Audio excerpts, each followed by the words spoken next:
Our next speaker, can you hear me okay? I just switch out microphones.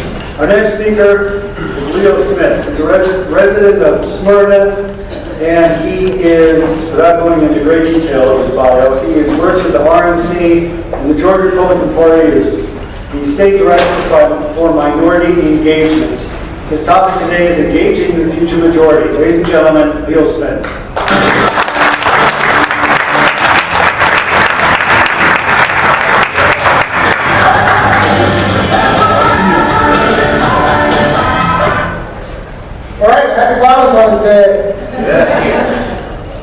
My daughter and I left the house gave me a pink tie. No one take photographs and send it on Facebook because, you know, even though she's 8 years old, occasionally one of her girlfriends might come over to the house, and though I don't allow them to look at social media, they may show her my photograph without a tie on, so please don't do that. But, it's great to be here. And, you know, I was thinking as Governor Deal was sharing, oh gosh, that's not a good sight to look at. Sorry about that, I apologize, Dan. But as Governor Deal was talking about the demographic changes, I was thinking about, wow, you know, we know a lot. We know a lot about what the conditions are. In fact, the Highlands Institute, when I was in Equal Opportunity Affirmative Action at Virginia Tech, and we were looking at how we transform this university such that this product called higher education is of interest to people who currently aren't here, aren't represented. When I went to Virginia Tech, I kept going back to the bursar's office to pick up my scholarship check. And they kept saying it's not here yet. And so I go back to the library and check out more books because I couldn't afford more books yet because I needed my scholarship to be able to afford it. I kept going back and forth. And about 3 months in, the librarian says to me, hey, you can't keep checking out the same books over and over. Other people need to use these things. And I said to the librarian, well, I don't have my scholarship check yet. These books are $300 as back in 1982. They're probably $1,000 now. And she said to me, well, you've got to do something about it. Go back to the bursar's office. I go back to the bursar's office, and the bursar says to me, did you not check with the football coach? And I said, ma'am, I have an academic scholarship. 3 months waiting for the check. She made some assumptions about me. And so I set on a path after I graduated from Virginia Tech, went on to the University of Virginia, to go back to the university and help them with the problem of engaging people and helping us diversify. We were less than 1% African Americans when I was there. And what we did was we started the process of not only cluster hiring, making sure that we had qualified people who were able to do the job, who were the best for it, but we made sure that they also had people who were in their contact, who could work with them. And we found that that led to people actually being able to produce research that mattered and being able to therefore create cognitive and curriculum areas of study that other people were attracted to. And of course, Virginia Tech nowadays is 13% minority students. Same at Harvard College in upstate New York, a school that was in 1999, it was $42,000 for tuition. There was no movie theater in Oneonta, New York, and there was no football team. And they said to me, we have one African American on our campus, and I said, no, you don't. We have a West Indian from Aruba. And so they said, yeah, how do we make our product something that they can be interested in? I said, well, it's kind of pricey. You're up here in the boonies of the Catskill Mountains, and you don't have a movie theater, you don't have no football team or basketball team. So I don't know. And but we went off to start a pipeline program, and today that school is 8% African American students, 11% Asian students, and 6%. And these aren't just because of demographic change, because I'm telling you, the demographics in the Adirondacks in Catskill Mountains are not changing like they are in Georgia. Okay? So Georgia has a great opportunity to remain red, but to be better than that. To remain red, but to be better than that. We are, Georgia, the most educated, believe it or not, and the most well-to-do Black American population in the nation. And we're voting 95% Democrat. At the same time, we're in an economic crisis. We've got political disorder. We've got moral crisis. We've got things that just fly in the face of reality, like our leader of Ebenezer Baptist Church, a famous church where people like Reverend Martin Luther King were at, saying things like, hey, yeah, if the government wants to do something for black people, why don't we open up the exchanges? I mean, as if black people are only interested in free things, black people aren't interested in freedom. Black people are only interested in getting something, black people aren't interested in liberty. And that's a Democrat. He's a pastor, but he's a Democrat operative, basically. Like many Democrat black pastors are. Okay, so I'm going to say some things here today that there might be some media here, but that's okay. Because if you got a stone, don't hit me in the head, just place it at my foot here. I'm going to be fairly quick. So forgive me for not quoting you and coming on softly. I know that you've been here a long time today, and I want to get right to it because, one thing, we have a lot of smart people in Georgia, but we need to organize. And I want to get right to some organizing here and tell you what we're doing to head off this problem that we've got. This problem right here. Go to the next slide. Here's the narrative. Here's the narrative. This is GOP diversity. It actually doesn't look all that different from this room. We got Vivian Charles back there who's running for Congress, who is a mentor of mine and a great friend. But this is the narrative that they are creating. Tall white guy, fat white guy, old white guy, southern white guy, skinny white guy. That's GOP diversity. Here's another narrative. Everybody know Common Core math? Raise your hand if you know how to add up the Common Core. Here it is, right here. One black Republican plus one black Republican plus 245,000 black Republicans. Can someone give me the answer to that equation? What does it equal? You just failed the Common Core test.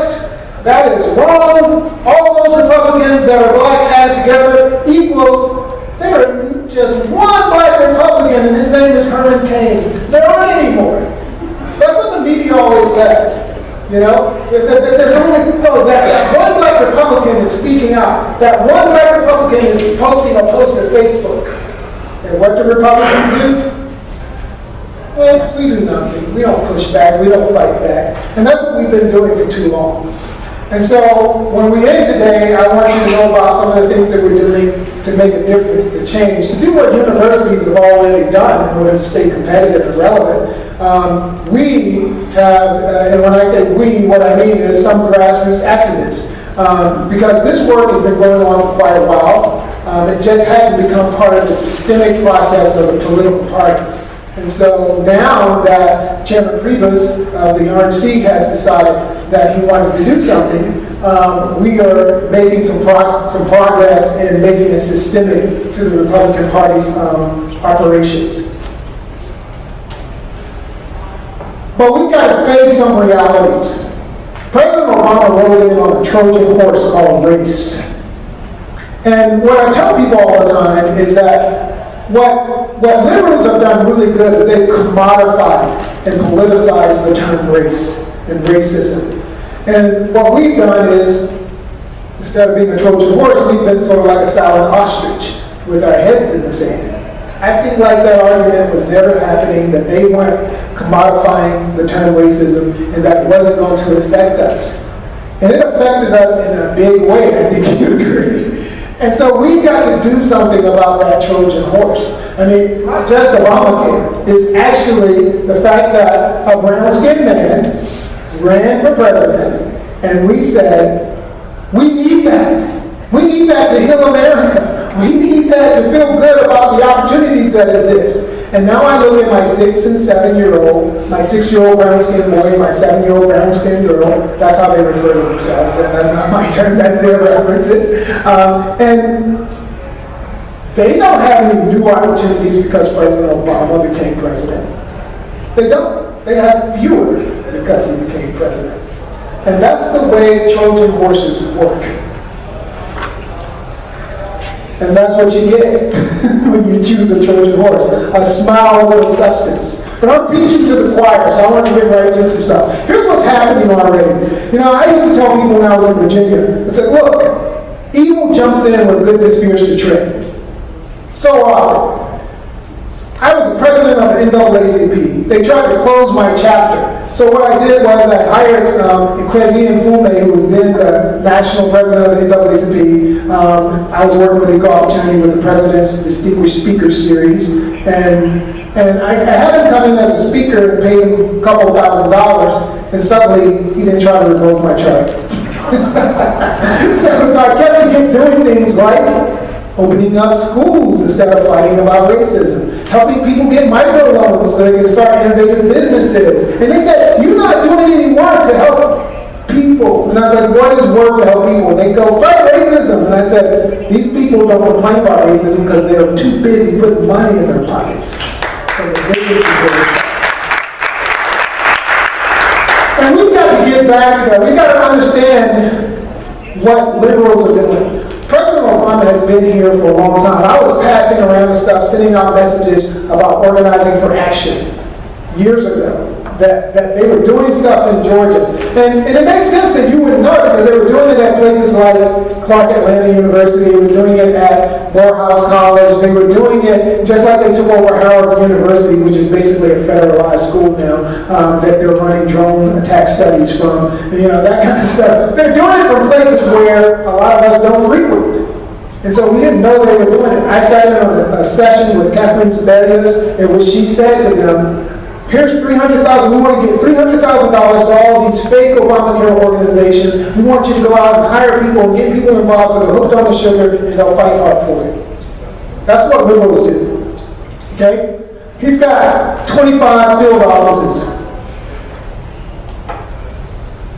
In his 2012 campaign, he opened 37 field offices and held Romney to 53%, as you well know. Okay, next slide.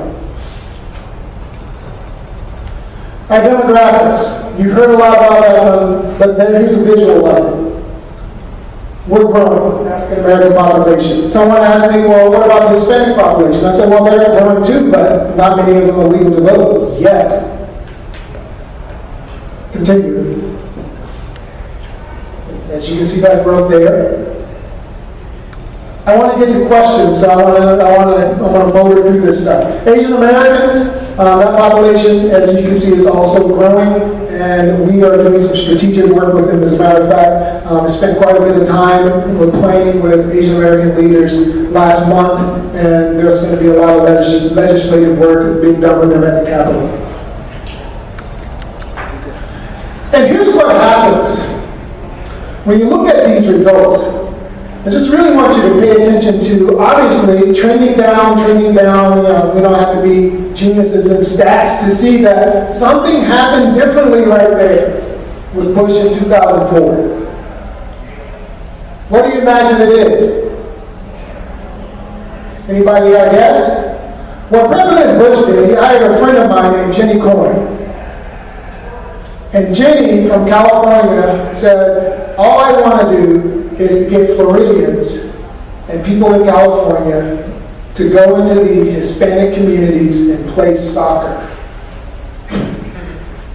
That's basically what she did. She took field representatives, put them in Hispanic communities, and they played soccer, they did community events, they created press releases and things like that in Spanish, and look what happened. It worked. And this is why it matters. And that's Jenny Coyne's name right there. So she's still doing this work now today, and she is the National Strategic Initiative Director for what I call in Georgia, and John Padgett calls in Georgia minority engagement, what some of them call Black outreach or Hispanic outreach. So I want to get right to it. One of the things that we're doing that's a little different. Obviously, you probably have seen that the RNC is doing a lot of media buying and sending out media on these efforts. In Georgia, when they started talking about this, we said to them, look, we're Georgians. We're the state of MLK. We're the state that had Booker T. Washington say, drop your anchor where you are. We don't necessarily need you coming in here telling us how to do something that you're horrible at. Now, you're probably wondering, man, do you work for them and you're saying stuff like that? I mean, you're going to be unemployed. Well, the fact is, I don't work for them. And because we've got someone named John Patrick, John said, hey, I said, guys, I do not want to work for them. If I work for them, it's not going to work.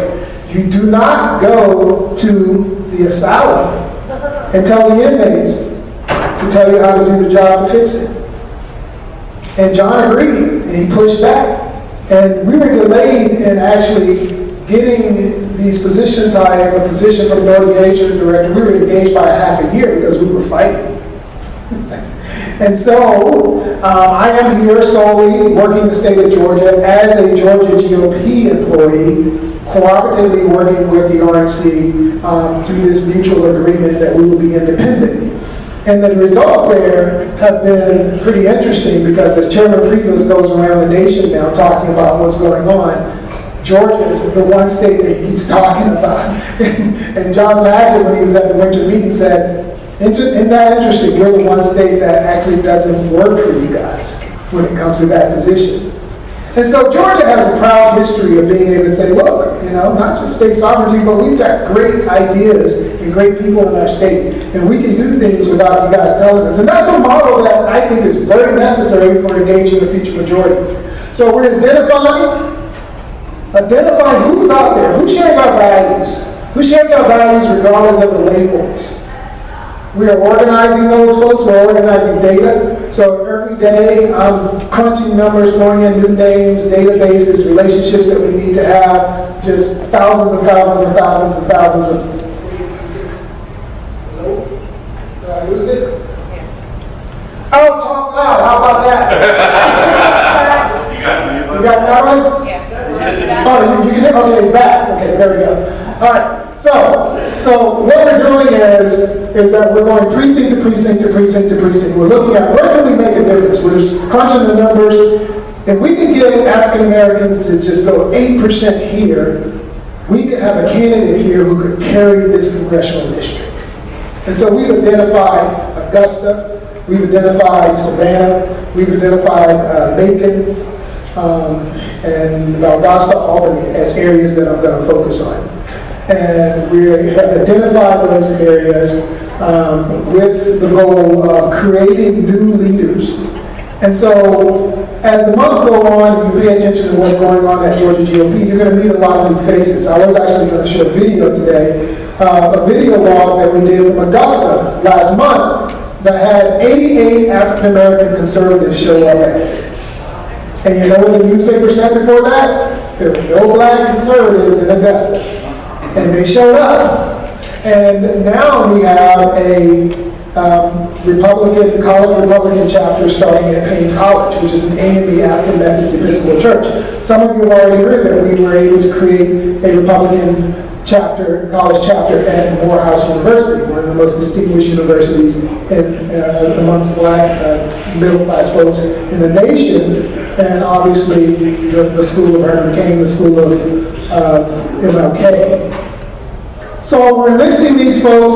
I now have a total of about 120 volunteers who are willing to go out and walk with people in precinct, do door-to-door knocking, who are people of color, who can bridge the relationship between churches and candidates, churches and grassroots organizers, or people in grassroots organizers.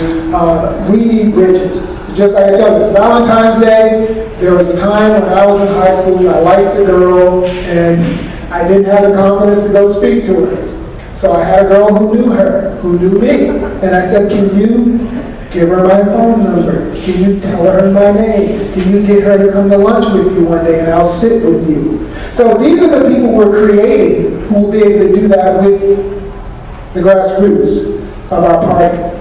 We're creating those people who can make the introductions. We're giving them media training. We're giving them training on how to give persuasive arguments. We're giving them tools like cool little precinct walk tools that we never had before that President Obama was kicking our butts with.